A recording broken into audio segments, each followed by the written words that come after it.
Friends, we're going to get started in just a few minutes, so get settled in. Keep talking to your neighbors. There's a few more people who are filing in, but we'll get started in just a few minutes. Thank you.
Friends, I want to welcome you to Central Christian Church. My name is Paul Snyder. I'm the pastor here, and I want to welcome you to this conversation. Thank you for this turnout. We're incredibly excited about the conversation we're going to be having tonight and the hope that we can make a difference. You know, my faith teaches me that feeding people is sacred. It's a way that we become the hands and feet of Jesus and show God's love. My faith also teaches me that letting people go hungry is a sign of moral failure.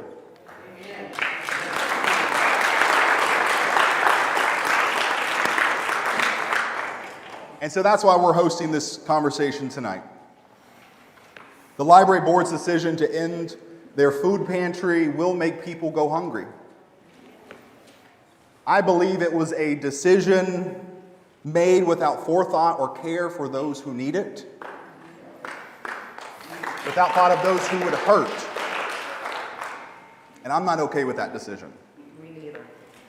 And so we're going to talk about this so much more tonight. So again, thank you for coming. But before we do that, I want to notice who is here in the room, who's helped make this meeting possible. This meeting's been organized by a small group of people, and so when I call out your name, I would like you just to stand and remain standing. First, Alan Wallace, pastor at St. Paul's Episcopal Church.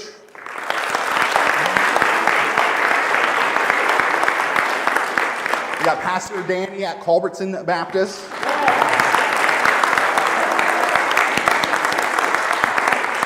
Pastor Sue at Mount Tabor Presbyterian.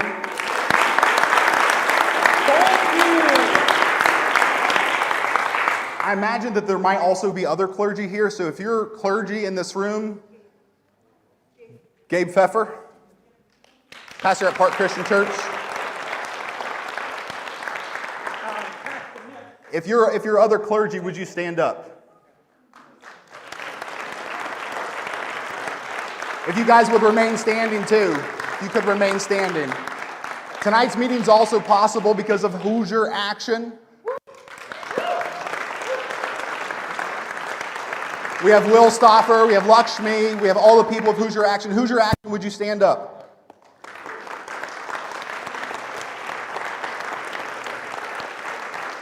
Now, if you are a member of another nonprofit, keep standing up, folks. Keep standing up. If you're a leader, a representative of another nonprofit here in New Albany, would you stand up?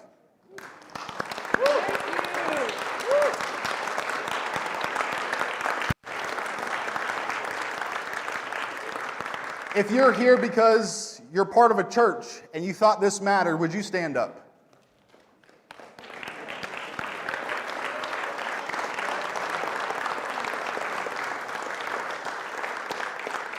If you are a concerned citizen and that's what brought you here, I invite you to stand up.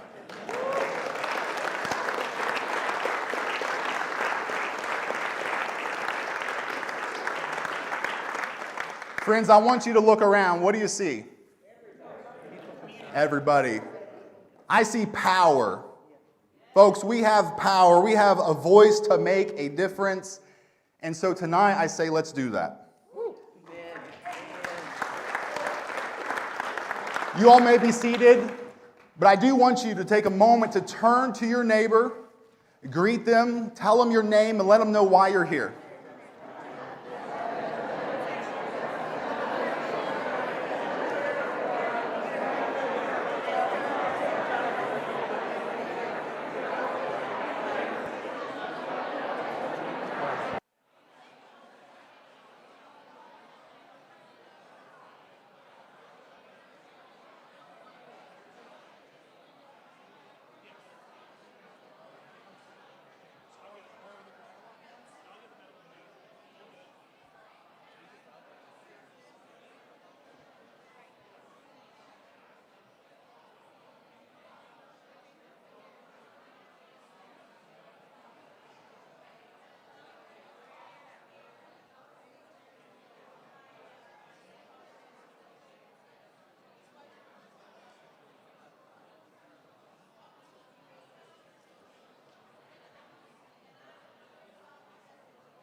Friends, before I hand it over to Will to do a couple agenda items, I want to give a few just housekeeping items. We do have some people who are standing in the back, and so if we could scooch, we're going to bring in some additional chairs to make room. But if you have room next to you, wave your hand, let them know that there is space.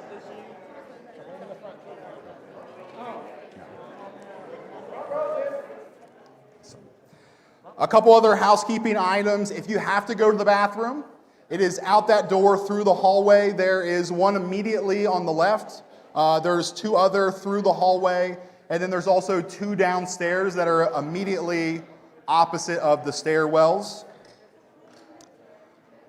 There are also snacks and water out in the gathering area right outside the sanctuary. And so please help yourself. And if you could be kind enough to throw your trash in the trash cans, that would be very helpful. Again, friends, I'm so excited that you are here. Let's talk about what we're going to do tonight. And to do that, Will is going to go over our agenda. All right. Hello, everybody. So good to see all of you here tonight. My name is Will Stoffer. I am the organizer for the TAG chapter of Hoosier Action. TAG stands for Transparency and Accountability in Government. And I do this work because I believe that... get my microphone to work. I believe that the only way we change the world or get the things we need for our community is for us to come together as neighbors in rooms like this and make a plan and actually go do it. So super excited to see all of you here tonight. So just want to run through kind of where we're going tonight. So for the first hour is kind of a community meeting with all of us. So Pastor Paul's going to lay out what happened. I'm going to take us through the broader context, and then Cisa's going to come up and we're going to do a little small group work to figure out what we want short-term and long-term on this issue. Then for the second half of the meeting, we're hopefully going to have some press here, and we've invited the library board, whose all of their names are up here. We know one has confirmed so far, so Anne's going to be here, so we're going to invite her in, and we're going to ask her a few questions, and then have a chance for you all to ask her some questions. And then we're going to have a little bit of time to invite other county and city officials up to talk about what they're doing on this issue as well. And then we're going to do some next steps and have some pathways for all of us to take action together going forward. Does that sound good? That sounds good. Wave your green card. Wave the green card. We're going to practice. Okay. So you all got a green card. All right. So this is important, right? We really believe that nothing changes without tension, right? There's already tension around this issue. However, we do not want to boo our public officials, right? That doesn't mean there's not tension, doesn't mean we don't disagree, but we want you to vigorously agree with what they have to say, right? So we're going to stay really disciplined. Public service is really hard. It's actually really cool and powerful that Anne has decided to come talk to us tonight. So we want to both be firm in what we have to say, but also listen to her and make pathways for relationships going forward. So can we agree to that? Raise your green card if we can agree to that, okay? Awesome. The second thing is, I don't know if I just said this, but did I already say no booing? Yes. Okay, just that. I'm probably going to say it a few more times. No booing, but if you want to ask a question during the question part, you're going to have only 1 minute to ask that question. So Jesse, raise your hand, stand up. Jesse is going to have time cards, so he'll hold up your time. You need to be respectful of other people's time so that we can get through a lot of questions. And then the participants or people on stage will have 2 minutes to answer. You all have a bunch of handouts and things from the registration table. So there's an index card that you should have been able to grab. So that is really for if you would like to write a note to the library board, you can write a question, a concern, your opinion down on that card. And during the latter half of the meeting, we're going to collect those and then have someone deliver them to the next library board meeting, which is June 1st. So that is going to be happening. We might not get to everyone's questions, so be sure to actually do that throughout the meeting as you're hearing things. Write down on that card so we can turn that in. Let me see here. I think that is all the housekeeping stuff. Wave your green card if you're ready to get into the meeting. All right, I'm going to turn it over to Pastor Paul to go through what happened at the library with the food pantry. All right, friends, when you came in, you've got a little handout. So a lot of what I'll be talking about, we'll be referencing that. And I want to emphasize, too, that before I get into sort of outlining what we know happened, is that this is our best way of understanding sort of a 5-year history. And so we're going to do our best to outline exactly what that is based on the knowledge that has been given to us. And let me start with this. The library staff has done an incredible job. And so what we're talking about tonight is not about the staff of the library. And it's not about the library as its own entity. I think we all enjoy the programs that the library offers. It's about decisions that have been made at the board level. And so what I'm going to do again is talk about what we know about the history of the food pantry and its operation, the board's discussion leading up to its closing, and then I will conclude with a quick overview of who makes up the board and why that's important. So in April of 2021, the idea of a food pantry at the New Albany Floyd County Public Library was first brought up at a board meeting, and they discussed how they could seek grant funding for it. There were no objections recorded in those board minutes, and those who were present at the board meeting were Steve Burks, Erica Lawrence, Kate Moore, Amy Niemeyer, Pamela Poe, and Roger Whaley. By July of that year, the director of the library announced that it would open in August. And again, based on the minutes, there were no recorded objections. So in August of 2021, the pantry launched and it became what we now know it as the Community Corner Pantry. As the library provided this new resource, it's important to understand how the food distribution at the library actually worked. And it actually operated in a few different ways. First, there was the USDA portion of the pantry that provided groceries, including items like raw chicken, things that require a kitchen to prepare. Though our homeless neighbors have been a stated reason for closing the pantry by some, I think it's important to remember that the USDA provided pantry also serves seniors and families with children, people who are just trying to make ends meet. The USDA portion of the pantry originally required an appointment to come and get the food. However, in 2025, the USDA changed their stipulations so that it had to be a first-come, first-served basis, which did make servicing the pantry more challenging for the library staff. And this is the part of the pantry that has already been phased out. Another aspect of the food pantry is what is received from a partnership the library has with Dare to Care, which does provide groceries and food items. And then they also receive food items through external grants, food drives, and donations from the community, which allows the library to provide more accessible items like snack bags or day bags. The food provided through this portion of the pantry serves a wide range of people, including our unhoused neighbors, but the day bags are also used by students when they get off of school. Though this component of the pantry is still operating, it sounds like this second phase, the day bags and the other thing that I just mentioned, is a part of the pantry that could be phased out. From what we understand, they just have a couple months of resources left to fund this portion of it. For several years, this pantry seemingly operated without any controversy at the board level. Then in 2025, the conversation amongst the board began to shift. In May of 2025, board discussion led by Mr. Steve Burks included concern about unhoused individuals being on the library property. And though the pantry itself was not specifically mentioned in the official minutes of that meeting. By July of 2025, the pantry was directly addressed for the first time. Mr. Steve Burks raised the concern that the pantry did not align with the library's mission of research and reading, nor the definition of what a library is provided under Indiana code. And a motion was made by Mr. Burks to dissolve it. That motion failed. From there, the issue kept coming back up. It was tabled in August, tabled again in September, and tabled in October. In November of 2025, Mr. Burks raised another attempt to have the board reconsider the future of the pantry, but it failed due to a lack of a second motion. Then in December of 2025, the motion was brought forward again, and this time it passed unanimously among the 4 board members who were present. It's important to note that though this was a quorum, only 4 of the 7 board members were there for that vote. Those members were Ann Carruthers, Steve Burks, Amy Niemeyer, and Roger Whaley. And like I said, it passed unanimously. That vote set in motion the plan to phase out the pantry by the midsummer of this year, 2026. Now, though the board made the decision in December of 2025, most of our community did not learn of this until sometime in March or April. And since then, there have been multiple explanations in the public conversation. The News and Tribune reported in May, a May 6th article, that the issue was connected to concerns about homelessness at the library.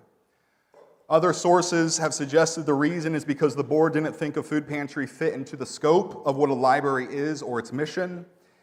And more recently, there have been other reports from other news stations with explanations saying it was due to budget concerns from federal cuts. Though let's be clear, from what we can tell, according to board minutes, financial concerns were never brought up in relation to whether the pantry should or shouldn't exist. Those are different explanations, and this lack of communication and lack of transparency is part of why there is confusion and concern in the community. Now, I do want to give you one last piece of clarity to frame this conversation. I want to provide who the current board is. There's Pamela Poe, who's the president, Ann Carruthers, the vice president, Roger Whaley, the secretary, Steve Burks, the library treasurer, Kate Ziadi, Brett Lloyd, and Katie Nakrelli. These members are appointed by the school board, the county commissioners, and the county council. And it's important to remember The vote to close the pantry happened in December of 2025 with only 4 members present. And again, those 4 members were Ann Carruthers, Steve Burks, Amy Niemeyer, and Roger Whaley. Since then, since that vote, there have been changes to the board. Some members who were part of the earlier conversations are no longer serving, and there are new members. And so when we look at this moment, we're not just looking backward to discern what happened. I think we're also looking for people who are reasonable for where we can go from here. And so for that, I will hand it now over to Will.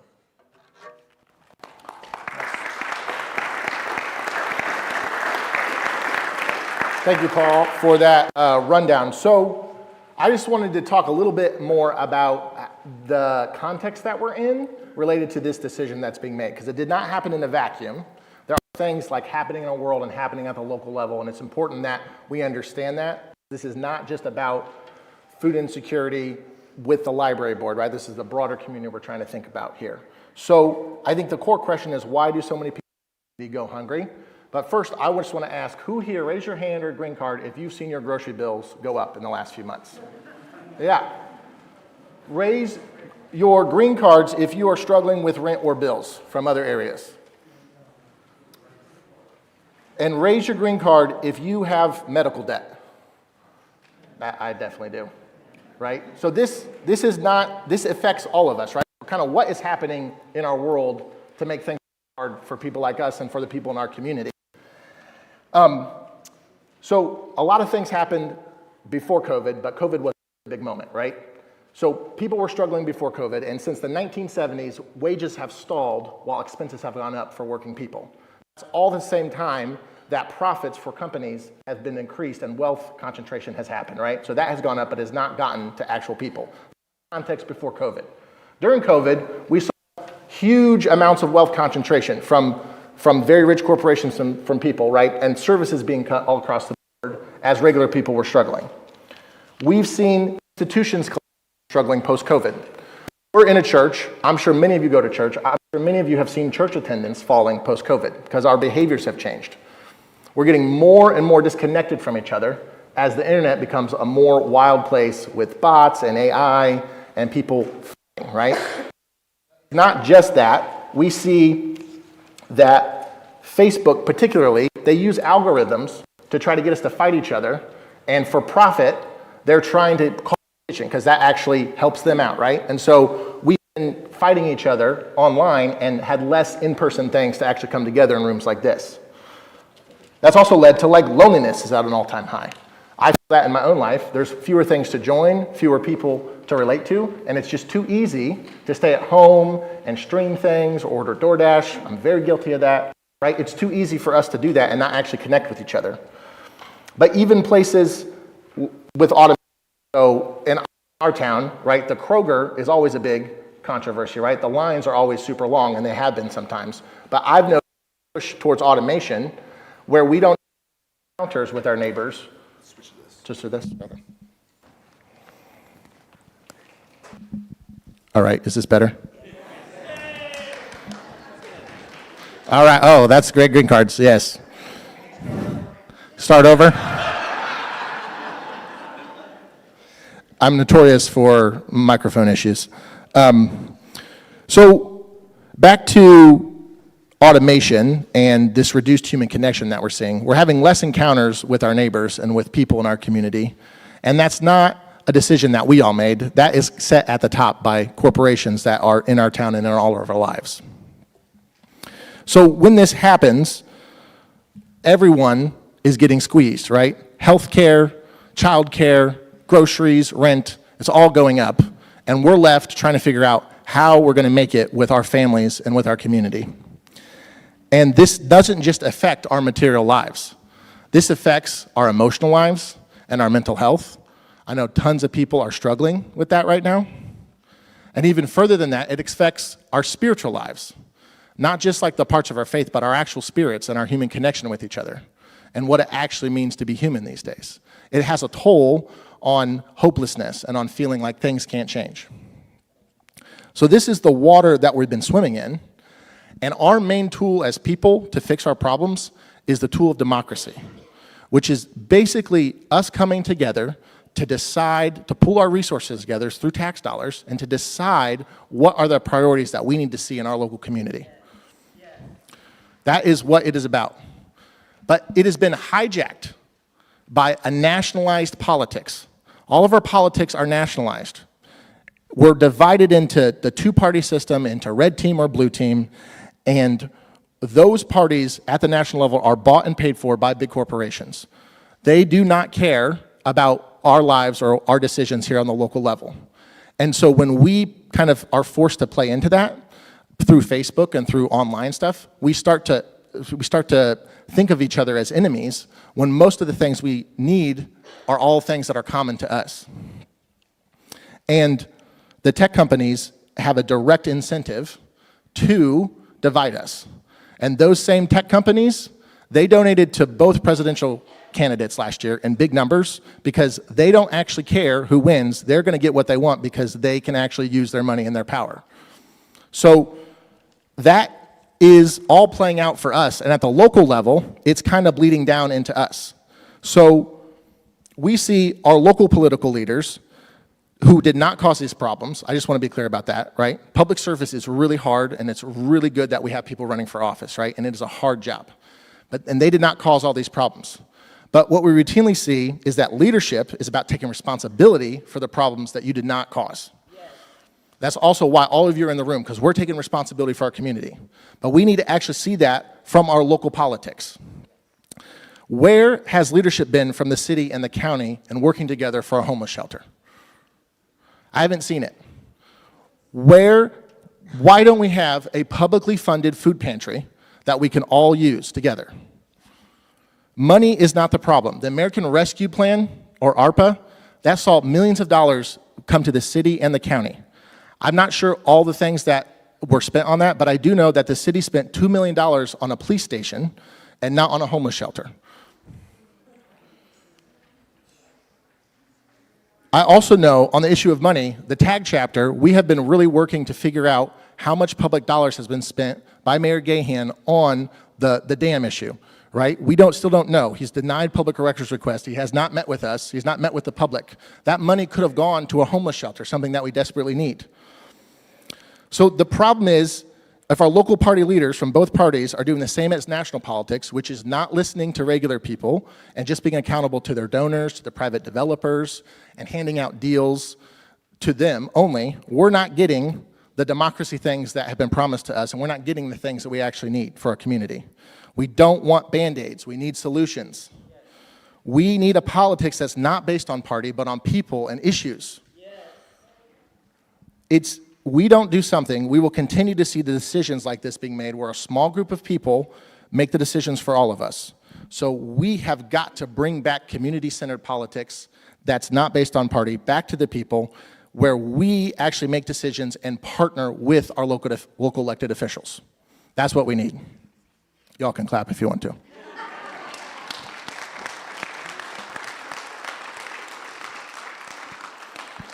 All right, so I want you to turn to your handout on the back of what Pastor Paul read. There's a community life handout that I just wanted to take through, because this is kind of what has been lost, and this is a little bit of an illustration of where we're going.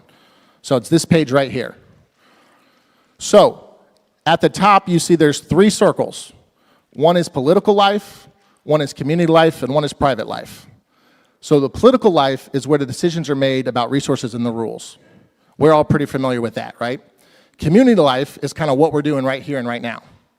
It's neighbors, it's organizing groups, it's unions, it's churches, it's clubs, right? It's where people get together to actually make decisions together or relate to each other and come together in a public way.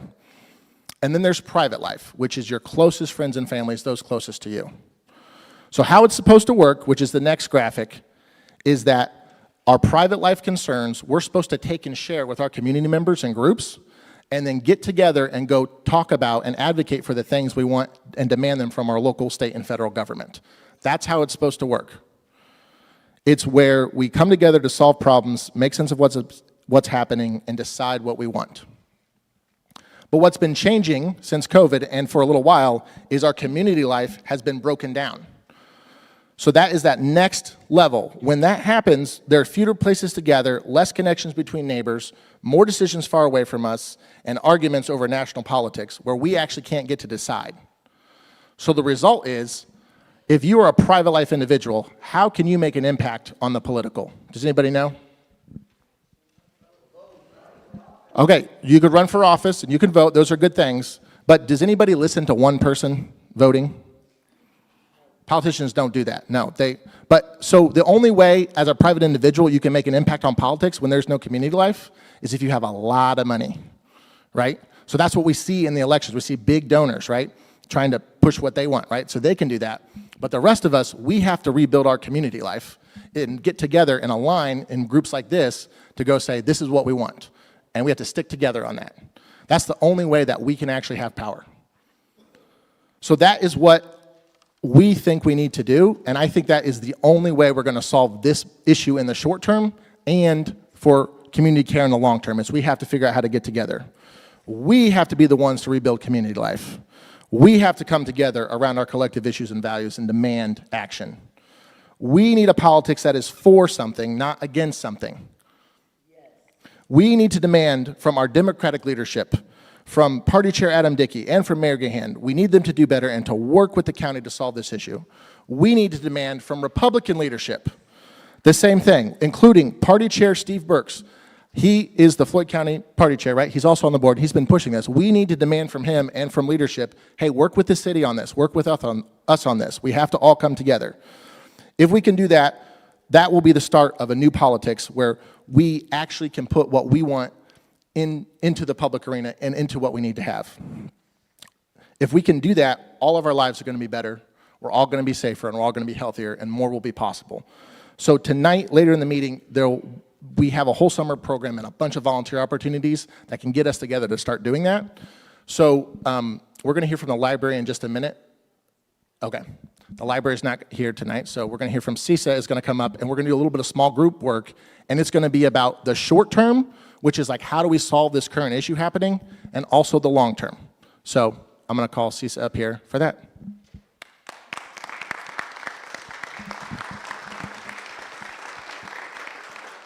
All right, thank you, everybody. My name is CISA Kubli, and I am the chapter lead for our TAG chapter, which is Transparency and Accountability in Governance. And that, for me, does not just mean our city municipal government and our elected officials. It means the county level. It means our library board. It means everything. Because if we don't have transparency, we don't know that they're doing the jobs that they're meant to be doing. And if they're not doing their jobs, our community is not safe, and our community is not getting the support that it needs. Okay? So tonight is about more than just the issue with them closing the food pantry. That is a crisis, and that is a major issue for us as a community.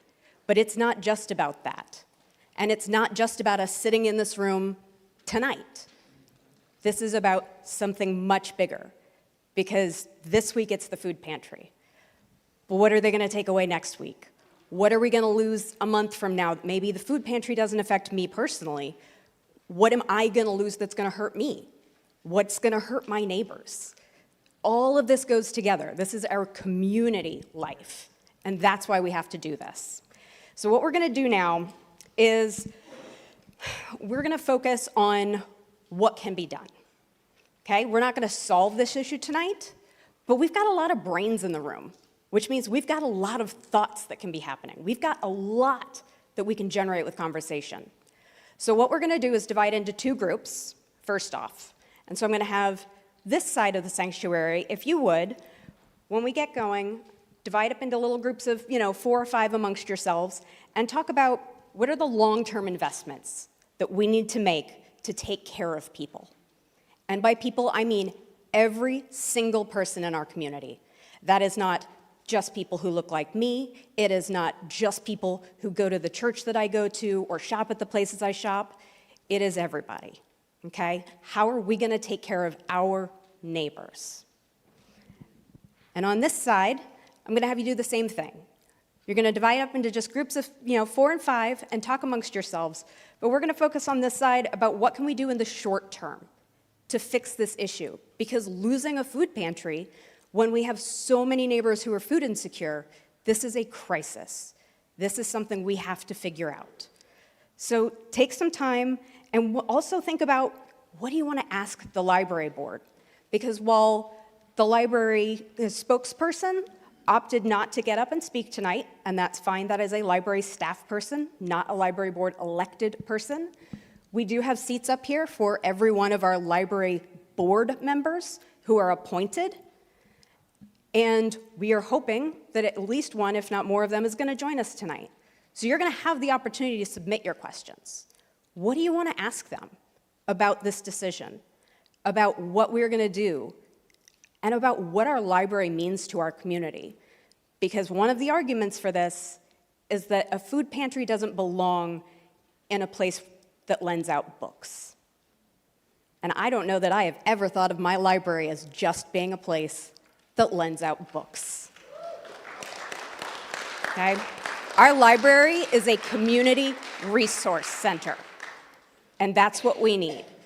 So if you can't put a community resource in our community resource center, I don't know where you think we're going to put it. But go ahead, and we're going to take a little time here. Long-term solutions, short-term solutions.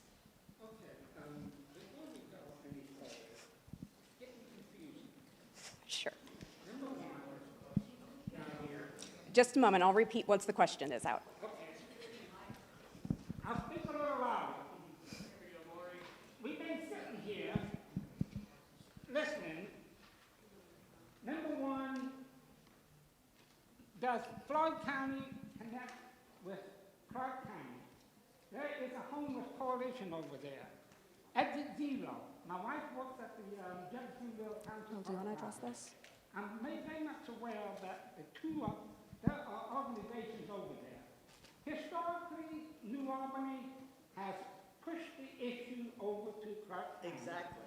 And that's what we're facing. Shame So on them. number one, before we go further, we heard what happened at the library board. Number one, what is the library board say about attendance? All we heard was there were four votes. There's 7 people on there. What is their real performance? That's what. We need to get to small groups, but we'll have time to. No, let me just finish. All right, real quick. Let me just finish. The point I'm making is we need to gather all resources, not just from Floyd County and what have you. We haven't even talked about the churches that give out food. That St. Paul's Episcopal down the street from me has a kitchen for the homeless. We need to get together and figure out what we have here and over in Clark County, get together and work as one rather than as cross purposes. That was good. Good advice. All right. Divide into groups, start talking. We'll call you back in just a minute.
All right, folks, we are going to come back together, so wrap up your conversations, okay?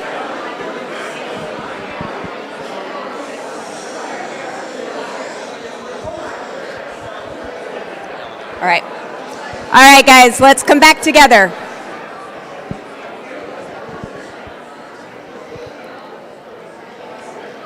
That sounded like a lot of really, really good conversations, which tells me that a lot of really smart brains in this room have come up with some really important thoughts. So what we're going to do now is we're going to debrief together a little bit, okay? So I had somebody ask me, should we be taking notes? How are we going to share this? And we're going to do that together right now. Pastor Sue is going to take notes for us. And so if you feel like your group came up with some really good ideas, something you want to share, I want you to just raise your hand. We've got mic runners who are going to bring you the mic, so you can stay right where you are. We're going to start with our short-term half, which was, you guys short-term, we're short-term on this side? Short-term on this side, so we're going to start over here. So we got one to get started. All right, so we came up with an idea.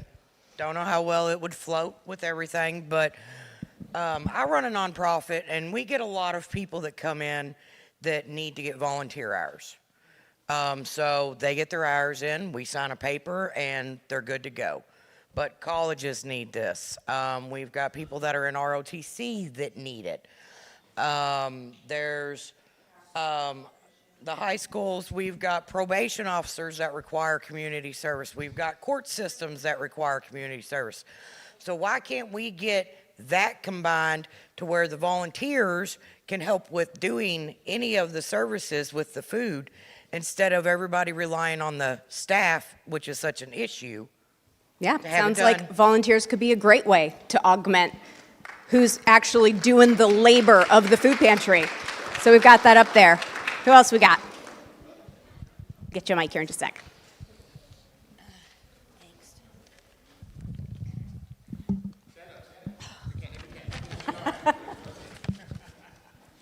We focused on find a place first.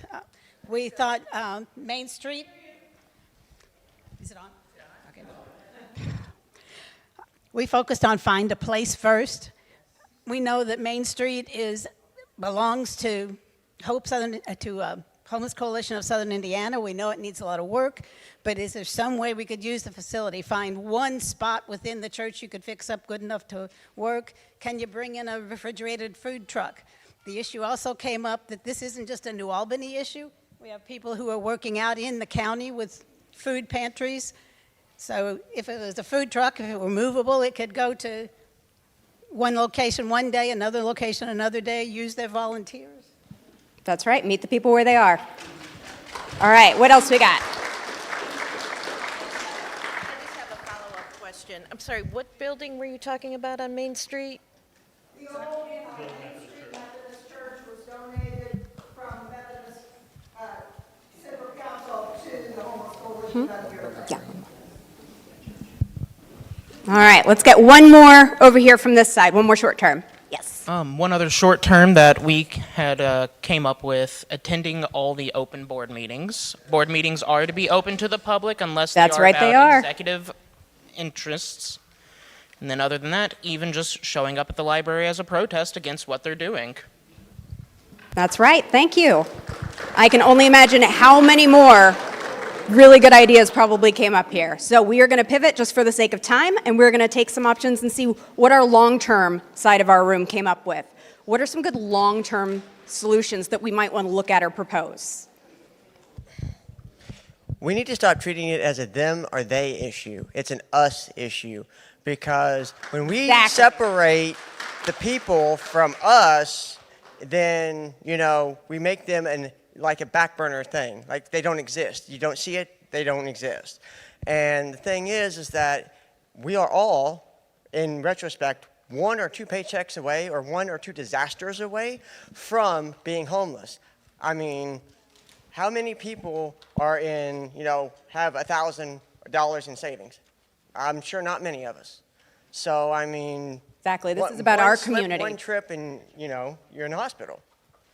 Thank you. Another one we had was we need to stop criminalizing being homeless because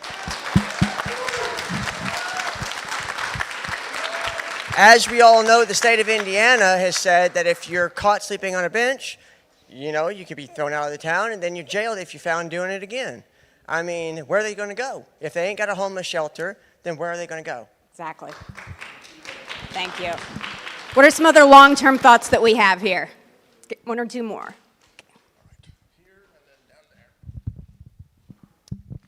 So one big issue is the cost of housing in general. As that keeps going up, eventually that stretches budgets. People can't afford it. Now we've got a pipeline of more people becoming homeless. One of the ways of addressing that is actually through your local zoning ordinances and the comprehensive plan. If you're not familiar, I think New Albany just recently did theirs, but that is a document you can put community input in. Thank you. And let's go one more over here.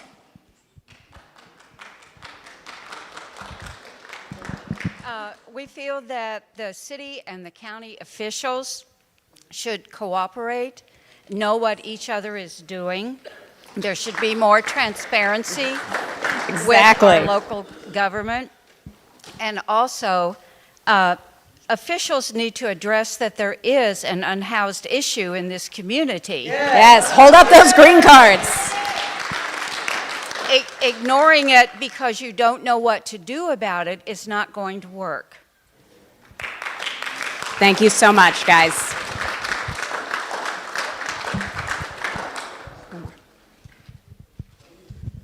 So one of the things we talked about was how we can collaborate better as a community with other partners. So how our churches can collaborate with our mental health providers and with our other nonprofits and work together fully.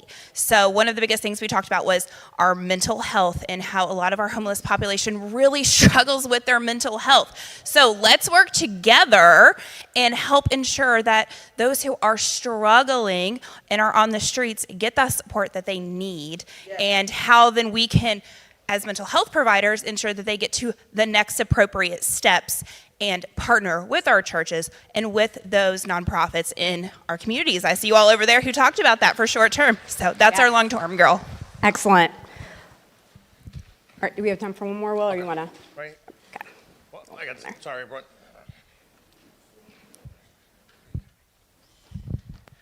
I've seen and I've lived this way, so I know more than most. And one thing for sure is making people feel welcomed, not just giving them something to eat, not just giving them some back, looking them in the eye and treating them like the people, because the very people you help might be the one people that can go and help somebody else, and it can spread like a wildfire with that. Yes. One more. Do you have real quick? Oh, we discussed all the ideas that have been mentioned, and another one that Robin brought up was how do we change the perception of who uses the pantries? Yep, really important. So, we talked a little bit before about the fact that this is not about just our food pantry, and this is not just about those of us sitting in this room right now. There's a lot more that we need to do. There are a lot more conversations that we need to have, and there are a lot more actions that we can take and different levels and ways for us to be able to get involved. We have a whole slew of things that we're going to go over here in just a little bit, but a lot of people want action right now. We want something really tangible. We've given you the postcards so you can write your comments, your questions that we will deliver to the library board, and we also have just written out a reopen the library food pantry petition. We are going to have clipboards going up and down the aisles. Sign them. We are going to deliver them to the next library board meeting on June 1st. Okay? Awesome. Thank you, Cesa. Thank you, Sue. And so then we'll take pictures of this, and in the follow-up email, we'll try to list out these ideas. But if you keep having more ideas, you know, get together with your neighbors, and we can start to figure out how we can work on some of this stuff. Did you have a question real quick?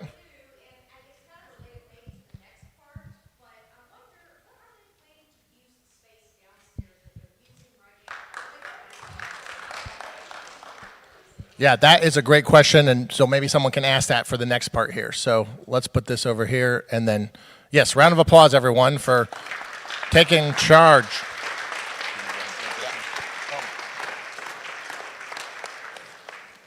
All right, friends, we're going to go ahead and transition into a time wherein the library board receives some questions. And so I want to repeat a little bit of the sort of groundwork that we laid at the beginning. Ann is with us here tonight. Ann, do you want to come forward?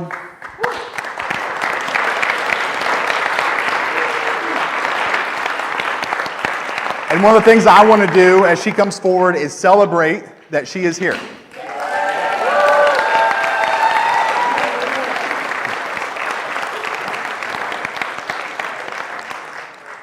And so we're going to have a moment where we ask her questions. If you want to sit up there, you're more than welcome to. You can stand. I need a throne if you're going to have me. But if we could first begin, Ann, if you want to just sort of introduce yourself. You are currently the vice president of the library board. Yes. But if you want to sort of give yourself a little bit of an introduction so everyone knows who you are. So, before I introduce myself, I want to take a moment to pause for me. If you would bow your heads again, please, for me. We're just going to reset and reground ourselves in purpose. Lord, I'm grateful for this opportunity to stand here with our community to build and to create new solutions. Thank you for every hand that has a heart to be a part of the solution, and we ask that you would bless this church, bless the pastor, bless every advocate in the state of Indiana and in Clark and Floyd counties. We love you. It is in your name that we pray. Amen. My name is Ann Carruthers, and I've been actually working in this space for a minute. I started as a CASA, and then I went to the Department of Child Services and investigated child abuse and neglect for about, 3 years or 4 years. Obviously, when you're boots on the ground, you see a lot of gaps in our system. And so we began to kind of wrap our head around it and reach out to our partners. So a lot of you guys I do know, and I thank you for attending and coming. Because this is not, it just didn't start yesterday, right? With this challenge. It's unfortunate that we're here, but it didn't start yesterday. So I may have to pull on my dear colleague and friend, Wendy Chetzer at some point. But I am an executive director for a nonprofit. We work in the criminal justice system. I am 200 clinical hours from a licensed clinical addiction counselor licensure. And we're trying to constantly stay in this space. Part of the macro social determinants of health are housing, transportation, food insecurity, poverty, right? Yes, I thank you for that. Thank you so much. And so what we, in my professional space, right, we have been working on these challenges and issues. I began to get on boards because I saw the macro collective collaboration in which a community could have. So I am on the Floyd County Library Board. I'm also on the school board because our kids are important. So we thought if kids are hungry, right, their parents are incarcerated, right, we thought that could help us build. So I came to represent the Floyd County Library, but I am also a community member of Floyd County, and I want to be a part of the solution. So I understand the frustrations. I understand that. I sit with people across the table from people that tell me really, really deep things that they've gone through. So again, how do we help? So a little bit about me. And we do have some questions, so I want to go ahead. We're going to start off with, we have 2 questions that we're going to start off with. One of our clergy, Pastor Allen, and then after those 2 questions, we will open it up.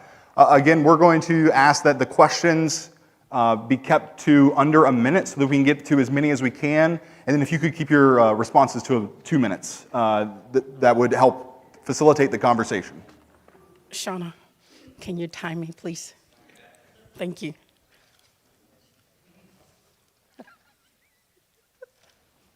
Ms. Carruthers, first I want to say thank you. Thank you for being brave enough to come here under these circumstances. Yes. Thank you. This is the only way to solutions, is being able to come together and have communication and try to better understand what's going on and why and the processes that go into play. So thank you. And the question that I have is, I think this may enlighten some other folks here, is just to try to figure out if you can explain the decision, like why, how the board came to the determination that the food pantry should be closed, and how that process was. I know you just didn't come, as a board, you didn't come in and say, let's do this. There's a rationale. And if you can just explain to us what that process looked like and how it was implemented, then that would allow us to have a better understanding. And then a follow-up question to that would be, has the board been discussing any other major changes that might affect the services offered to the community in the future? Thank you. Well, I tell you, one thing that has really affected the community in general is SB 1. So because of that, it is a bill that will affect our libraries and our actually community in general. However, I think that we used to have a social worker at the library, and she did a tremendous amount of work. And so her getting another job did leave a little gap in that process, right? So then we began to look at the I would say solutions. How are we going to fill this gap with the man hours and the manpower that we currently have? So I think that is really what happened with us coming to a decision, a combination of funding and support for staff, and as well as really trying to find how we're going to fill that with the community. You also asked about us as a board, were we getting to any solutions? That was anticipated because, again, I know that there's been the narrative of the board actually that they're not any, there's not a pantry. I will go on record, there is a pantry. It is by appointments only, right?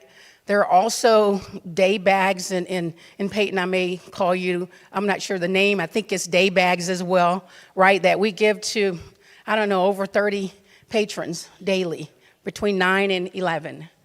So whereas the narrative has been that there was like an instantaneous shutdown of the pantry, the solution was to really bring community in, and my friend Becky Romans is on my leadership team with Hope Southern Indiana. So these are things that we've talked about as well, but we hadn't gotten there, and obviously maybe this was in the universe and God's timing that we get there a little quicker and that we have solutions before all the things. Thank you. Thank you. What's up? Thank you, Ian. What? Me? Oh. Ask him a question. Oh, okay. Hello. Hi. My name is Shauna Burns, and I am currently the chair for Hoosier Action Care Not Cuffs chapter. Yeah. That's right. So no one left behind, right? Nothing without us about us without us. So there was a time in my life when I hit a really low point. I was trying to survive, trying to take care of my daughter, and honestly, I didn't know where our next meal was going to come from. A dear friend of mine who is currently in this audience, he told me about the pantry at the library. And at first, I didn't want to go. Pride will make you think you should struggle in silence. I told myself other people probably needed it more than I did. But eventually, desperation outweighed my pride, and I went. And what I found there was not judgment, it was not shame, it was kindness. I was able to bring home protein, vegetables, real nourishment for myself and my daughter. But more than the food, I was given dignity. The people there helped me with compassion and without expecting a single thing in return. No lecture, no humiliation, just human beings helping another human being through a very hard moment. And I will never, ever forget that. Because when someone is struggling, sometimes the difference between hopelessness and hope is simply whether their community chooses to show up for them. Yeah. So at this time, I would like to ask y'all a quick question. And if the answer to that question is yes, just please simply stand up and remain standing until I release you to sit. If you have helped someone find or given a ride to or utilized a food pantry in a time of need, please stand up.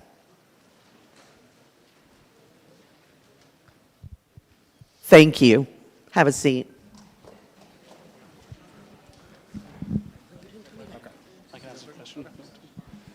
I think part of the conversation was trying to figure out what the mission of the library is. And as you represent the board, or whether personally, could you tell us if the food pantry is a part of the mission, or if the library has a separate mission that the food pantry should not be included, I guess? Because our assumption is that when it was opened, that you all thought that it was a part of your mission, and that's why you started it. So we're confused about why it wouldn't be part of the mission now. So you could talk a little bit more about that, please? Actually, that should be a question that is addressed to the board. I think, the broader board in terms of understanding, I'm talking about in the beginning when it started. I think that is a great question for the broader board. So maybe perhaps coming to the meeting and asking that. I do think, excuse me, thank you guys. I think they're struggling to hear you. Can you use the microphone a little better? Okay, I'm sorry. Yeah. So with that being said, I feel like these social issues are not, they're constructs, they're macro constructs, right? At the time, I do feel like that necessarily wasn't a mission, but because a program has started doesn't mean that it is part of the library's mission or a company's mission, right? It means that they're meeting a need until there's other help, and that can be organized and structured. Do you understand that?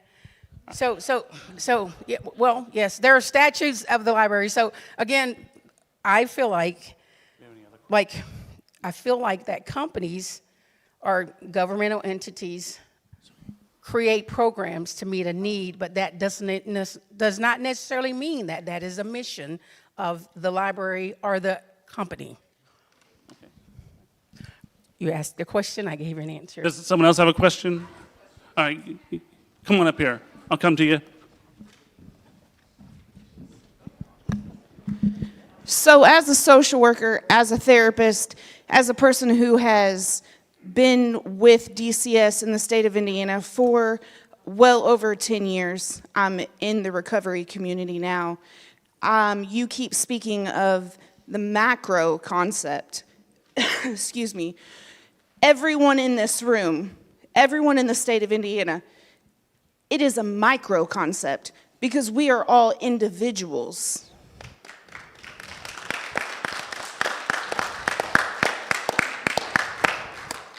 Macro is for organizations. The library serves individuals. That is a micro concept. So I understand that you are getting your drug and alcohol counselor. I am a social worker getting ready to sit as a licensed clinical social worker who also treats individuals who are unhoused, who struggle with independence and barrier issues. But let me tell you this. I am also a mother. I have utilized food pantries. I make a lot of money and I still struggle to make ends meet. But I will not stop fighting for everyone in this room and my children. Thank you. Thank you so much.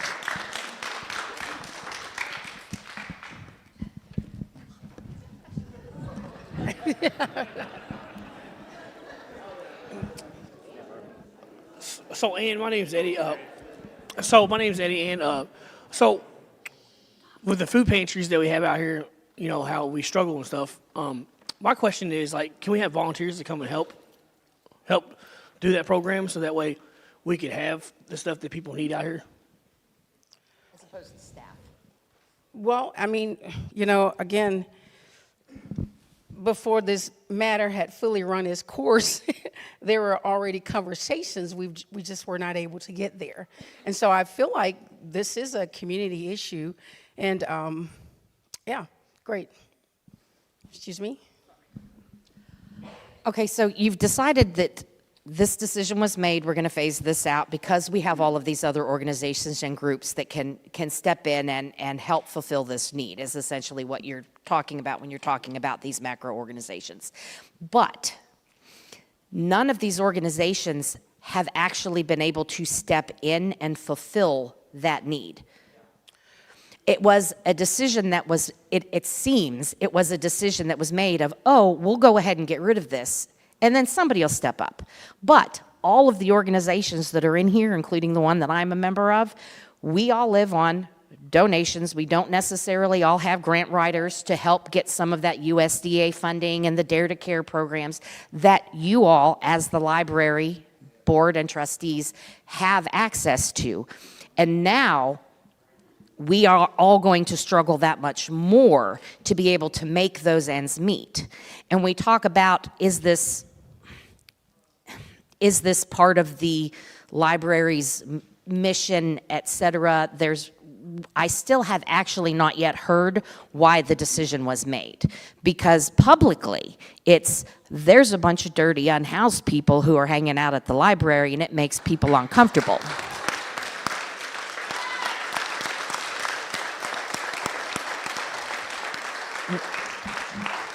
So let me kind of reframe my wording in macro and micro. Macro causisms are bigger than just one agency, right? It is a collective impact model where people such as you, actually, or us, bring solutions to the table. Micro challenges are for one agency, one person, one entity, right? Which there are several who are trying to do the heavy lifting alone. So to bring context to my macro and micro analogy, this issue is bigger than just the unhoused, right? It is a community, city, county, state-wide issue. So when I make reference to macro and micro, I'm saying it's going to take more people involved to carry more of the weight. Now, the solutions that you guys presented were great. I think that is a great start to say, okay, let's see what those are. Can we bring that back to the board? And please understand, I am a board person of one, right? Even if my ideas that I have, which many of you don't know how much we've been working in this community. Even if I said I want it to happen, I am a board member of one. So I'm going to need you. Yes, I did. Yes. I'm going to need you to come to the library and help, if that's an option, right?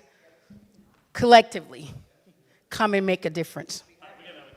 Okay. Hi, so with what you just said about you just being one member of the board, you voted yes. You could have voted no, and it would have been a tie. Why did you vote yes to shut it down? Yeah, well, you as a person, not you as the board. There was 4 people there, 3 not there. If you would have voted no, it would have been a tie. Why did you not? If you care so much about the unhoused and those who are insecure with their food. You know, I tell you, because it is a community issue. We have agencies that do this work. And yes, it is a community issue. So look. Quick, friends, remember the guidelines we said at the beginning? We're grateful that Ann has come here to speak. Yeah. And so let's honor and respect her time. No, I get the experience, I get to experience the strength of my faith in this room. I have a You guys question, wanna- and I have the microphone.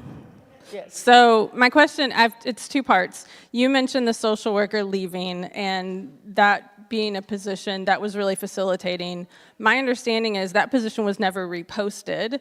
And so I'm wondering, and you mentioned the budget kind of going along with that, right? The social worker position, the budget, but the budget is not mentioned in any of the board minutes from that time period. And if there was funding for the social worker, would the food pantry come back? Because I'm a fundraiser, I'm a development director, that's what I do for nonprofits, and I can tell you that the money for a social worker exists in this community, and it probably exists in this room. Yeah.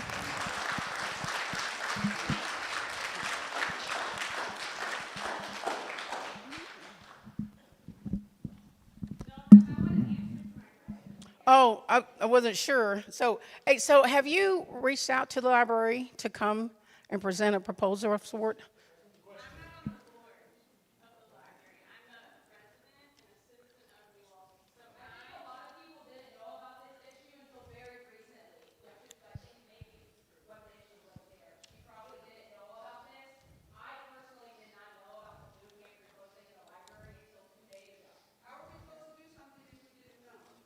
That's a good question.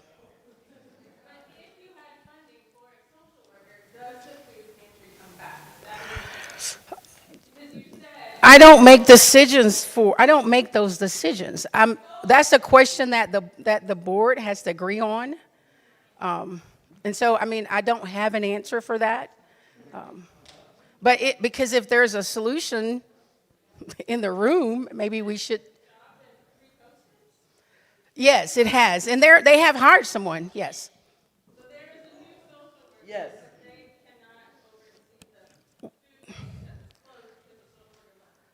Before this matter had fully run its course, there were already conversations taking place among board members about possible solutions, right? What are those? What possible solutions? Friends, to I what? know to respect the time constraints that we have, I think we have time for one more question, and then we'll wrap up this conversation and move to the next piece. And I know that there's a lot of... I still have not heard why this decision was made. I have not heard a reason.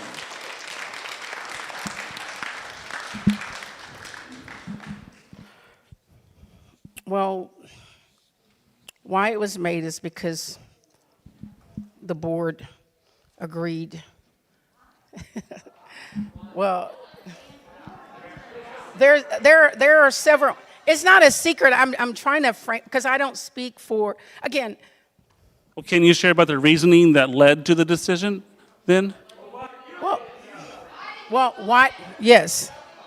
Why did I vote yes? Because I know community partners that do this work.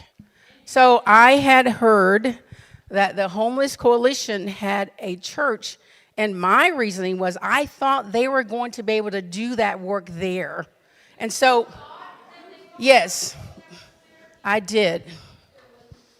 Yes. Well, I didn't know that at the time. And I don't know where, how did you guys know where that information came from? How do you, was it publicized that they would put offices in that building? It wasn't, right? So I felt that if it was close proximity of the library and that is in their purview, they could actually form a coalition, which that is what they do. They have a continuum of care. So that was my reasoning for voting, because if they're 2 feet away from the Homeless Coalition, why not, and that's my personal reason, why not they take this heavy lift? All right. Friends, I think that's the time.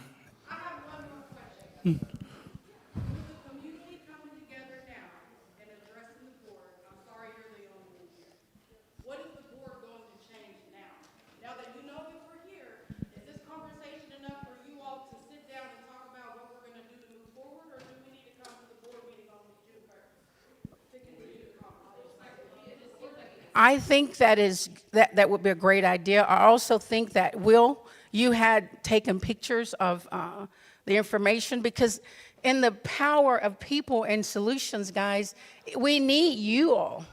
So You're asking me what am I going to do? Am I going to take this? Well, so I can't make a decision for them. I can only say we can take it.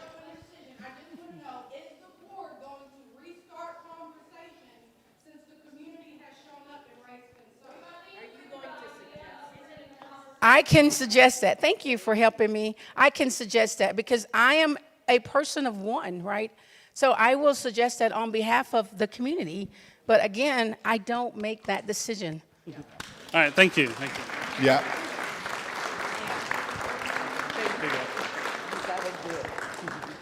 And friends, I want to acknowledge the anger and the frustration that's in the room.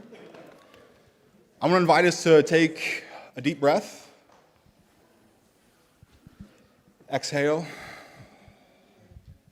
One more breath in.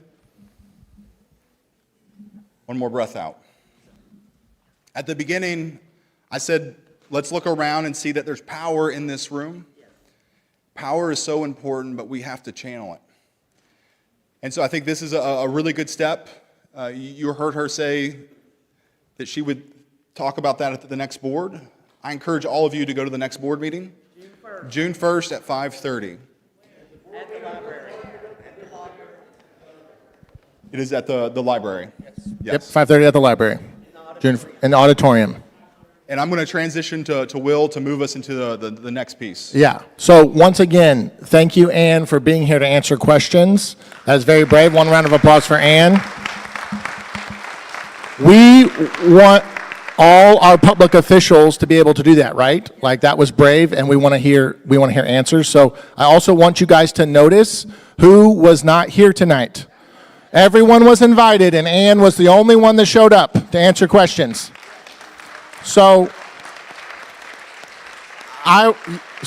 when you go to the library board, I would ask every single library board member what was so important tonight, right? That they didn't want to show up and come talk to you and speak to you like Ann did, right? So that is really important. So could we remove some of these because we're going to invite just the titles?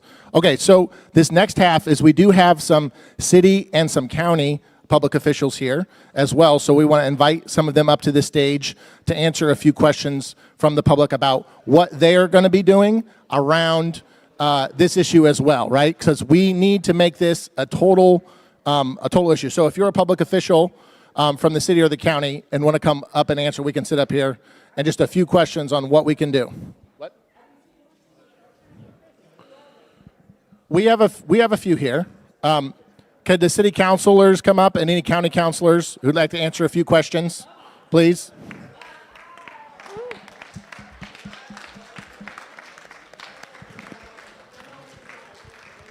All right.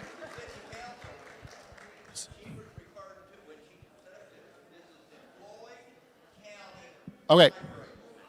One. Okay, yes. Yeah. Okay, 1 second, everybody.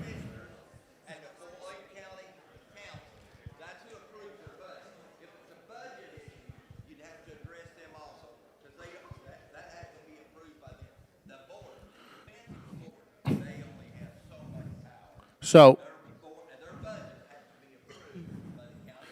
yes.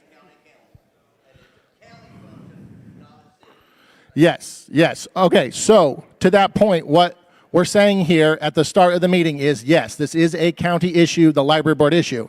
Taking care of people, having an actual shelter for people is not just a county issue. That includes everyone, right? So, people... Right. Yes. So, we've got some public officials here, and so yes, so we're going to ask a few questions to you all around what you're doing in your jurisdiction. So if you just want to introduce yourself real quick and speak for what you can do around these issues as well, and then we might have a few questions for the audience. Okay, I'm Greg Phipps, City Councilman in the 3rd District. I'm just here tonight to listen. I was not informed that this was going to be a question and answer session. I also thought it was going to focus solely on the closing of the food pantry and not other items, so I'm just simply here to listen. Hi, I'm Chris Fitzgerald. I represent the 4th District. Thank you all for coming out tonight. Much like all of you, I heard about this from Louise a few weeks ago after all the decisions were made too. I think one of the things that we need to do as a community, but I also have just always spoken up that trying to figure out an appropriation, at least to help Southern Indiana in the next few meetings to figure out not just that, but our social services type of giving. We did have an ordinance late last year that got tabled so that we could set up a process, and that process has just recently been finalized. So hopefully you're going to start seeing some movement on that. And additionally, how are we able to either expand or accommodate Hope's Indiana able to accommodate and expand capacity, or is there another space within the community as well that could host a food pantry? I know that capacity is an issue sometimes with Hope Southern Indiana, but we also just don't want to continue to reinvent the wheel if there's already if there's already an organization and process and a community in place that helps individuals for a food pantry. And so if we can combine those resources and figuring out how we can streamline some of that stuff, hopefully that more people might be able to be served and it won't be as confusing. Because I do know that when pastors spoke at our council meeting last week, he was mentioning that with the cooling shelters, that the schedule last year was rather put together in the best way that the volunteers and the organizations could come up with on such short notice. But I think he even admitted that it was a little confusing for people who did need the service. So I want to make sure that whatever happens, it's clear, it's defined, and it's accessible. And hopefully that you're going to see some movement, at least with funding in the short term. That's a lot to follow. Yeah. I'm Louise Goman. I represent District 5 here in the city of New Albany. When I heard about the pantry closing, I was horrified and immediately brought it to the attention of the council. I am so happy to see so many people out here who care. I think there's a misconception that we're all so busy with our lives that we don't care. This clearly proves that when you bring a small group of people together, we can really make a difference. So I'm so happy you all are here, and we're gonna do what we can. Please go to the board meeting and show up and make your voice heard.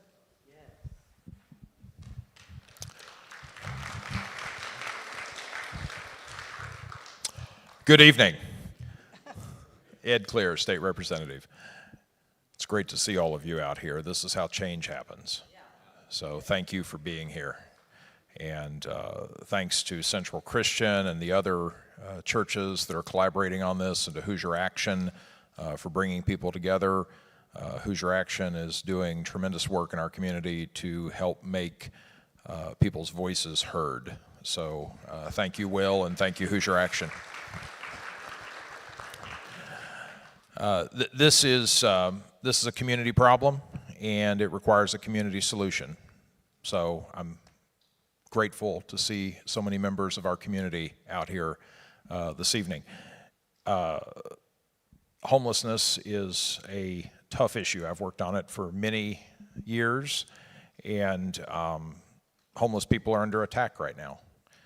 One of the things that you all need to be aware of is a piece of legislation that passed the legislature this year. My friend and colleague, Representative Dan Chester to my right, may have some thoughts on it as well. I'll try to restrain myself, but it's a bill that effectively criminalizes homelessness. How many of you have heard about that? Yeah. So this is part of a bigger picture, and that's why your engagement and advocacy are so critical right now, because there's more going on than just what we're talking about at the library. What we're talking about at the library is very important, but there's a lot more going on, and I welcome your questions this evening, and I'll be around as long as you need me to be here to talk about solutions and how do we move forward, how do we get the library to re-engage and how do we get others to engage alongside the library, local government, nonprofit organizations. We need everybody working together to solve this problem. But thank you for being here. It's an honor to be with you. Thank you, Ed. Wendy Dant-Chesser, State Representative, District 71. I have a small bit of Floyd County, and the rest of the district is in Clark. But this is not a Floyd County issue. This is not unique to New Albany. This is unfortunately something that we all share.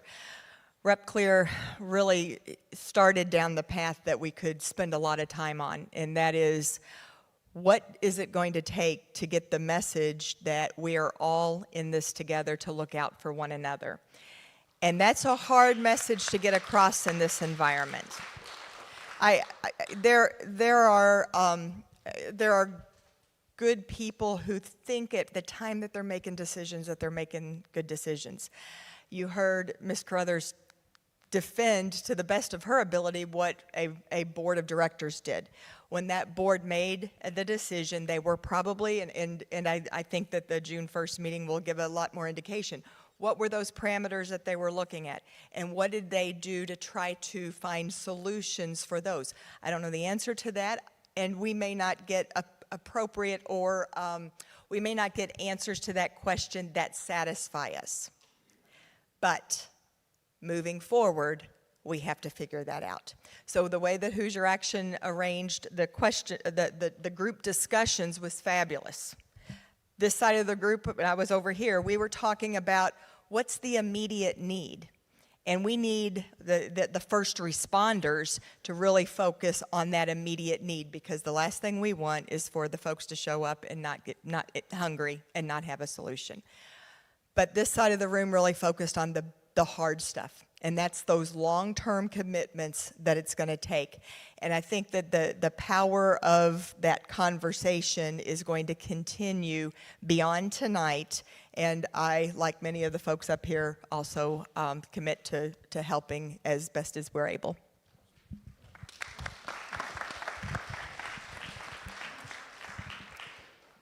My name is Adam Dickey. I serve as the council member for the 2nd District.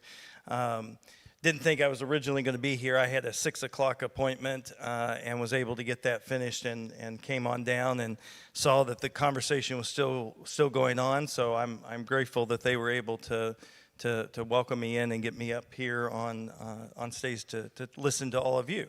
I think that's the crux here of what you're hearing is, obviously we want to make sure that we're doing the right thing for our community. We want to make sure that we're putting the systems in place so that we can help those that are in need. A lot of times those who are in need are not just facing one type of problem.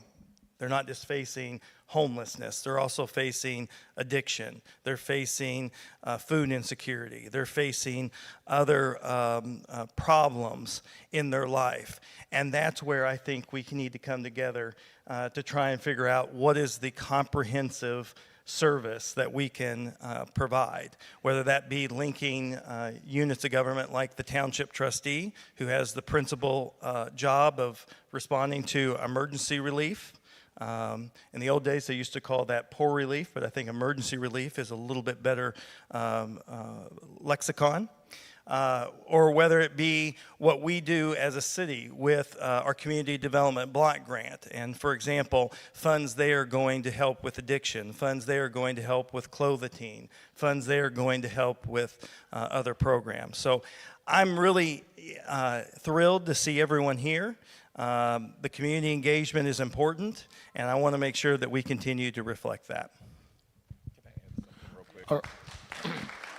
I want to add something real quick here, since I was the first one a minute ago. When I said I'm here to listen, I definitely care. I think this is deplorable what's happened, and I too will work with others. I just wanted you to know I don't have answers for you tonight, so I didn't mean to come across, I'm very concerned. All right, awesome, thank you. So we have city councilors here, we've got some state reps here. I'm going to this end first, but we have time for a few questions. If you've already spoken, we're going to go to people who haven't spoken, but if you have some questions related to this for city council or state reps, I'm going to go here first. Hello, thank you for being here. I'd like to take a moment just to identify myself. My name is Brandon Fisher. Hi, Greg. I've met you before. I've presented to you EggClear like 2016, a community needs assessment. It's nice to see you both here, still around, still working in your community. Ms. Crothers, she made a comment about mission earlier and function creep. Now, I work in government, and I don't want to identify the agency that I'm with or the level that I work at, but I'm familiar with function creep. But I want to talk about values, because there is a very clear difference between mission and value. And I want to make it very blatantly clear that feeding everybody in our community is a community value that we in this room hold. Okay? So I want you to think about the function of government and how that is supposed to serve the community values. Now, as a public servant, I want to ask 2 questions. What steps were taken to avoid this closure? Okay? And have we not kept that spirit of public service? And I'm going to prescribe a solution just one more little bit. And I'm going to say that I think that the only real solution here, okay, looking outside of public-private partnerships, is a full-throated public acceptance at a policy level that it is our value as a community that people should not be going to bed hungry. We can offset this to the Homeless Coalition of Southern Indiana. We can look at private charities, and we can look at volunteers.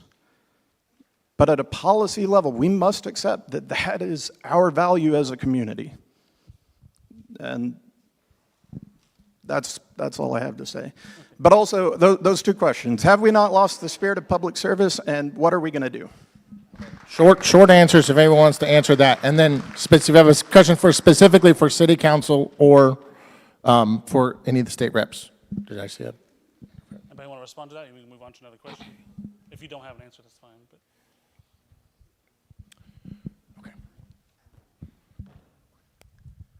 I'm in complete agreement that we as a society shouldn't let people go to bed hungry by their own volition.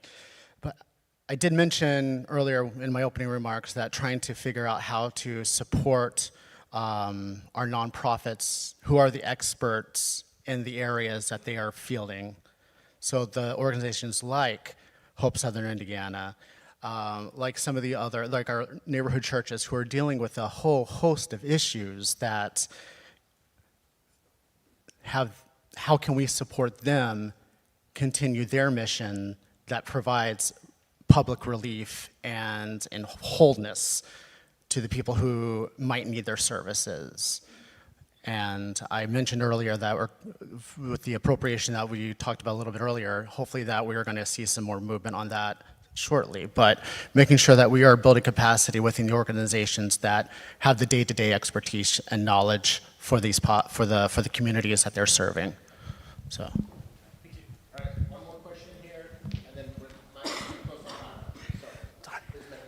So I believe that there's this notion that if we close the door to the unhoused people, they'll just disappear. They're not. They're just going to move someplace else. So my question is there any discussion at the city or county or even the state level of having a place for them to go that could be staffed with mental health services, social services? There's going to be a percentage of the unhoused population that will not go. We know that. They're not comfortable there. But for many of them, and I have a colleague who did research at the doctoral level, and what she discovered is that if you can get to an unhoused person and get them rehoused within 6 months, you stand a chance. After that, they slip into this situation where they don't want to be housed anymore. I think long-term, we have got to have a solution in this city, in this county, to care for these people. Okay, I'll start, and I've given everybody up here free rein to disagree with me 100%. The challenge is because we have, in very recent months, seen our legislature, of which I am a member, pass a bill that makes homelessness criminal. That message is not coming from state government. I would love to change that. Both of us voted against that bill. We were 2 of 100, the majority voted for it. The problem is that there was a naivety that if a person is in need of services and you put them in jail, they will get the services they need. And because of that, we are not having serious discussions about community centers that will help provide services, housing, food, all of the things that our vulnerable population needs. So from the state level, unfortunately, it's being pushed to the local level. And that's unfortunately what I've seen in my 2 years. No, I think that's very true, and it's not just the state level pushing it to the local level. I think we are increasingly going to see the federal level pushing it to the state level, which in turn will push it to the local level. So again, that's why your engagement here at the local level is so important. And Representative Dan Chesser and I have both mentioned the bill criminalizing homelessness. Let me add one important point that I think is going to be of interest for everybody in this room. And somebody jump in and correct me if you've heard something that I haven't, but I haven't heard anything from any local government in Southern Indiana talking about how they are going to use the new law that allows them to criminalize homelessness. So, you know, we have communities here in Southern Indiana that so far as I know, have you heard anything, Wendy? Yeah. I mean, what's that? Harrison County?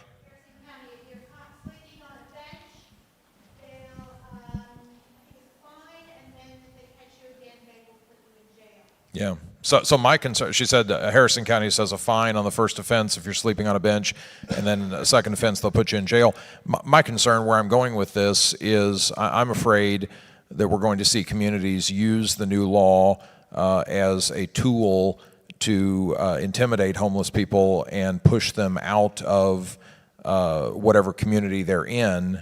You know, basically tell people, hey, we now have the ability to arrest you for sleeping in the park. We won't do it if you go somewhere else. So then it's not just the state pushing it down to local communities, it's pitting local communities, I fear, against one another, where different approaches to leveraging the new law may in fact pit communities against one another, where one community is telling people, you know, you can't be here, but you can go somewhere else. All right, I think that's all we have time for. So thank you for answering questions. A round of applause for our public officials from city and state. All right. All right, so talk with these folks afterwards, right? We have got to partner together, city, county, state, all together on working on this issue. Yeah, thank you again for being here, everybody, to answer questions. That was really helpful. So to close out this meeting, you're going to be getting a commitment card right now. So it'll look like this. So can the floor team start passing out the commitment cards to everyone? I don't know. Yep, start passing out commitment cards. All right, so raise your commitment card if you have a commitment card. All right, so people have them. Okay, there's pins that are being passed out. There's also things here. So the thing I would like to say is, if we just talk about stuff, right? If we just have one meeting about this, nothing is going to change, yeah? We have got to actually do the work. So I'm going to take you through this, and I have some people to explain what things are here. All right, can I get the room to come back just for a little bit here as we're explaining stuff and you're filling it out? Okay, so the first one is the library board meeting on June 1st at 5:30. You can check. I will attend the library board meeting on June 1st to voice my concerns. I think a lot of people are going to do that, so mark that down. Mark down if you're going to invite how many people are with you. We should pack the room. You don't have, we need a commitment card over here. If you don't have a commitment card, someone right here, raise your hand. If you don't have a commitment card. All right, the next thing is, one thing we can do is we can volunteer. So there's a tons of volunteer opportunities. So the first one is I want to volunteer at a cooling center this summer. Pastor Danny's going to come up and talk very briefly about what that means. Yeah, real quick, I'm Danny Russell, the pastor of Culberton Baptist Church. I know last summer we had cooling stations at different locations. This summer the plan is to have it at Culberton Baptist, which is near IUS. We know it's a little bit outside of downtown, so we're going to have a meeting on Thursday, and you can see that on the card as well. This Thursday, 11:30, 12:30 at my church. If you want to come volunteer, if you want to pick a day to work at the cooling center, if you want to help serve food, if you want to help transportation, if you just want to be part of the conversation to help make sure we have cooling stations this summer, join us on Thursday, and you can meet me. We can talk more about it. All right, thank you. So that is what you can do here. Next, we have, I want to be a community correspondent with So Informed. So Carrie's going to talk about what So Informed is. Hey, how's it going? I'm Carrie. I work with Hoosier Action, and we have a resident-run newsletter called So Informed. We put out a newsletter every single month, and we are getting folks to come to city council meetings, county council meetings, commissioner meetings, and ideally now library board meetings, taking notes so people know what's happening in these meetings. We want to pack the rooms and make sure people have an idea of what's going on, what decisions are being made, and we're also writing stories about local artists, about local events happening. So like I said, it's a free newsletter. It's called So Informed, and if you check the box on the paper, we will reach out to you. And if you want to be trained to be a community correspondent and come to these meetings, it's a really important thing. It's a really important way to get engaged. Awesome. Thank you, Carrie. Okay, the next thing on here is I want to attend the June 6th Civic Saturday, which is a focus on care for the unhoused. It starts at 10:30. So we're doing volunteer in the morning for the first hour and a half. We're going to be packing kits for people who are unhoused. That's going to be at Mount Tabor Christian Church. No, not Mount Tabor Presbyterian, with Pastor Sue. So we're going to be doing that. Then we're going to be eating lunch together, and then we're going to have a community life training, which is a little bit about what we went over. So it's going to be a fun afternoon and morning together. So sign up there if you would like to attend that. We're going to also be doing Civic Saturdays all throughout the summer. So the brochure that you got has some more information about what those are. Next, if you want your information shared with other volunteer groups in the community, Lakshmi's going to say a little bit about that too, but check on there. Yeah, Lakshmi, say a little more. Hey everyone, my name is Lakshmi. I'm with Hoosier Action. So as someone lifted up earlier, I just want to say there's so many groups out there who are working tirelessly to care for the unhoused, to make sure that there's food pantries available, and it's not enough. Yeah? So we're going to start to put together a resource list of all the food resources that do exist and put that on our website. And then also on your commitment card, if you're with a nonprofit that does that work and you want that to be featured, put it down. Or if you're a community member who wants to volunteer and wants to share your information with those groups, put that down as well. Thank you. Awesome. And then as Pastor Danny said, we have a meeting with some lunch on this Thursday. If you're a nonprofit leader or a clergy member or someone who works in outreach and does this and you want to help plan the cooling center meeting, please mark that down. We need to know how many are going to be there for lunch. But please mark that down. And then there's a house meeting, which is a cool tool. It's more like a small group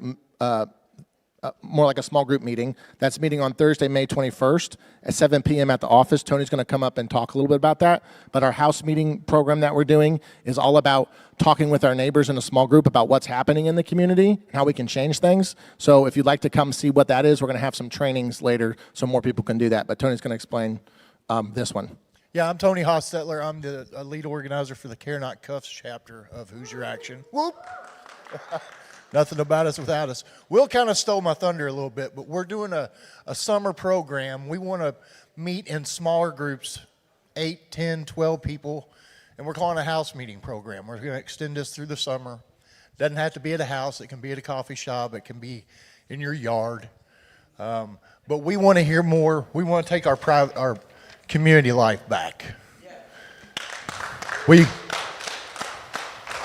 I know we're looking further down the road, but we want to avoid conversations like this. We want to have them with our city leaders, our county leaders, our state leaders. So we're having one on May 21st at 7 o'clock at the office. Care Not Cuffs is hosting that one. We want to hear your community concerns. We want to continue this so that we can take our community power back. Awesome. Okay. Everyone, fill out the card. If you have filled out your card and you're ready for someone to pick it up, please raise your hand. Get those cards filled out. People are going to come around and collect them. This is usually where we do the Jeopardy music, but it's going to be at Mount Tabor Presbyterian Church. All right, get those cards filled out. Raise your hand when they're done. When you're done, someone will come collect it. You want to? We'll figure it out. You're doing something later, right? Yep. Closing us out.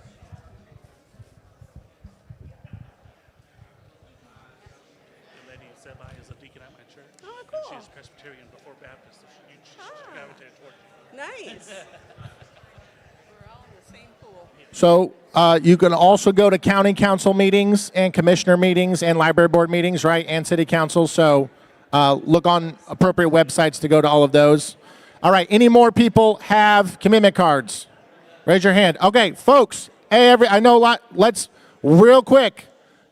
We're gonna close out powerfully here with Pastor Sue. So please raise your hand for your commitment cards. But we really want to close this out powerfully. So if we could have one mic for the closing here, if everybody in here could be right up front with Pastor Sue, we're going to close out. Okay, thank you. I want to just say thank you to all of you for coming.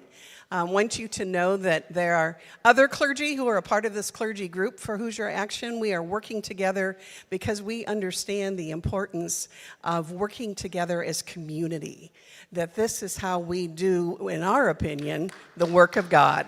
So thank you for being here.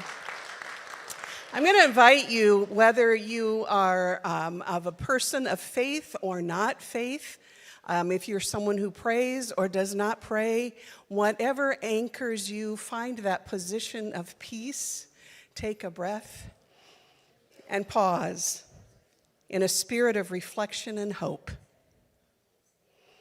Our gracious God, source of wisdom, compassion, and common good, we give thanks for all who have gathered here tonight, for those who serve this community, for those who advocate for neighbors in need, for those willing to engage difficult conversations with honesty and care.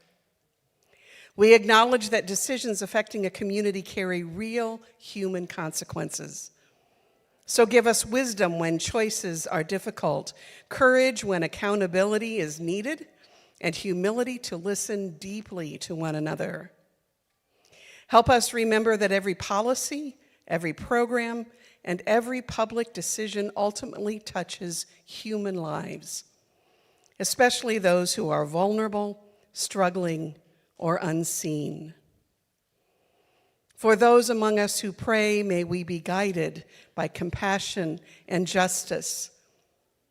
For those who do not pray, may we nevertheless be united in shared concern for the well-being of our neighbors and the strength of this community.